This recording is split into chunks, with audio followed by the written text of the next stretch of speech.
সম্মানিত ভিউয়ার্স, আসসালামু আলাইকুম। আশা করি সকলে ভালো আছেন। আপনারা দেখছেন কৃষি তথ্য ভান্ডার ইউটিউব চ্যানেল। আমি মোহাম্মদ মোখলেসুর রহমান আবারও চলে আসলাম আপনাদের মাঝে নতুন একটি ভিডিও নিয়ে। আজ এই ভিডিওর মাধ্যমে আমরা আমন মৌসুমের উচ্চ ফলনশীল ধানের জাত গুটি সন্না সম্পর্কে জানব।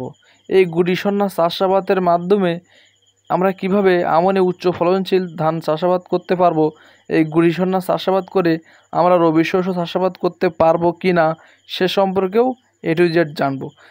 এই গুটি সন্না কীভাবে চাষাবাদ করতে হয়, কিভাবে চাষাবাদ করলে অধিক পরিমাণ ফলনশীল ধান পাওয়া যায় সে সম্পর্কেও জানবো। সম্মানিত ভিউয়ার্স, আমরা একটা ধান আমাদের জমির জন্য সিলেক্ট করলে ওই ধানের বৈশিষ্ট্য কিন্তু আমাদের জানা প্রয়োজন। এখন আমরা গুটি সন্নার বৈশিষ্ট্য জানবো। সম্মানিত ভিউয়ার্স, আপনারা যারা আমার ভিডিওটি দেখছেন বা দেখবেন, ভিডিওটি ভালো লেগে থাকলে চ্যানেলটি অবশ্যই সাবস্ক্রাইব করবেন, পাশে থাকা বেল বাটনটি বাজিয়ে দিবেন যাতে পরবর্তী ভিডিও আপনি সাথে সাথে পেয়ে যান। সম্মানিত ভিউয়ার্স, উপসি ধানের হাইব্রিড ধানের জাত কিন্তু এই গুটি সন্না। এটি ইন্ডিয়ান একটি ধানের জাত। বাংলাদেশে কিন্তু অনেক আগে থেকেই চাষাবাদ করা হচ্ছে এই গুটি সন্না। এর গাছের উচ্চতা 110 সেন্টিমিটার।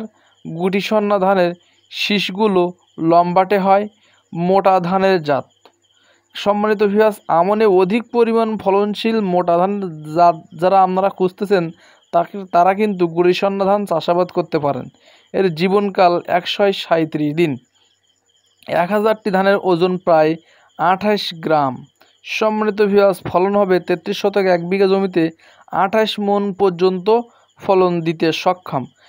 সম্মানিত ভিউয়ার্স, এই গুটি ধানের সবচাইতে বিশেষ বৈশিষ্ট্যের মধ্যে কিন্তু বের পড়ে এটি ব্লাস্ট প্রতিরোধক একটি ধানের জাত।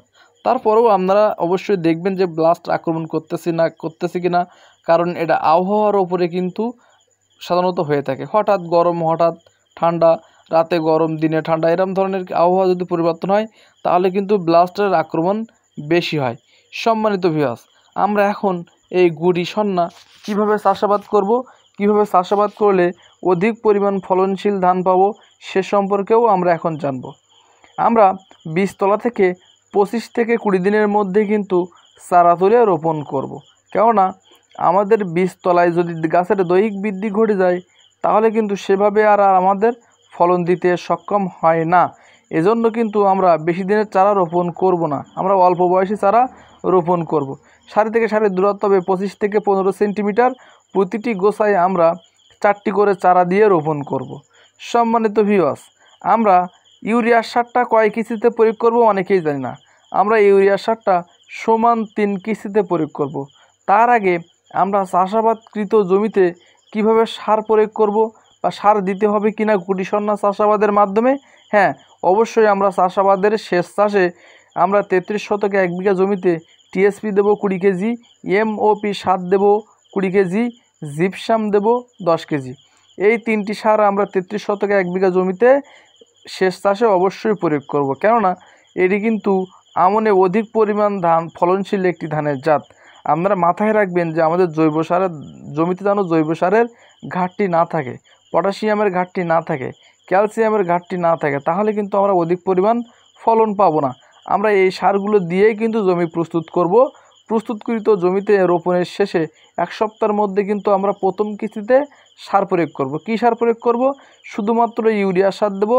রোপণের 1 সপ্তাহের মধ্যে 33 শতকে 1 বিঘা জমিতে 10 কেজি ইউরিয়া সার প্রয়োগ করব। এই কারণেই ইউরিয়া সার প্রয়োগ করব যে ধানটা কিন্তু হালকা মাত্রায় নাইট্রোজেন খেতে পেয়ে থাকে।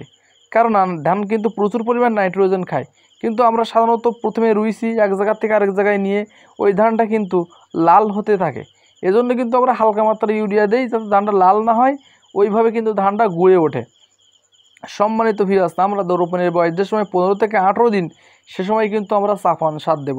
এই চাপান সারটা কিন্তু এই সময় কিন্তু দিতেই হবে। কি কি সার দেবো আমরা? চাপান সার 33 শতকে 1 বিঘা জমিতে আমরা ইউরিয়া দেবো 20 কেজি, ডিএপি দেবো 10 কেজি, জিঙ্ক দেবো 1.5 কেজি, ম্যাগনেসিয়াম দেবো 3 থেকে 4 কেজি, ফেয়ার অ্যাগ্রো কেমিক্যালস কোম্পানির অ্যাগ্রোভেট ডিএফ দেবো 1 কেজি। আমরা এই কয়টি সার একসাথে মিক্সারের মাধ্যমে কিন্তু অবশ্যই আমাদের জমিতে প্রয়োগ করব।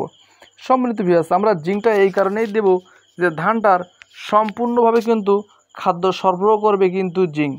আমরা ম্যাগনেসিয়াম এই কারণেই দেব, থিওবিট, অ্যাগ্রোবিট, ডিএফ এই কারণেই দেব যে ধানটা অধিক পরিমাণ পোনা বা পাশকাঠি বা কুশি আমাদের প্রয়োজন। কেননা আমরা ধানটা রুচ্ছি কিন্তু রোপণ করতেছি কিন্তু 4টি করে।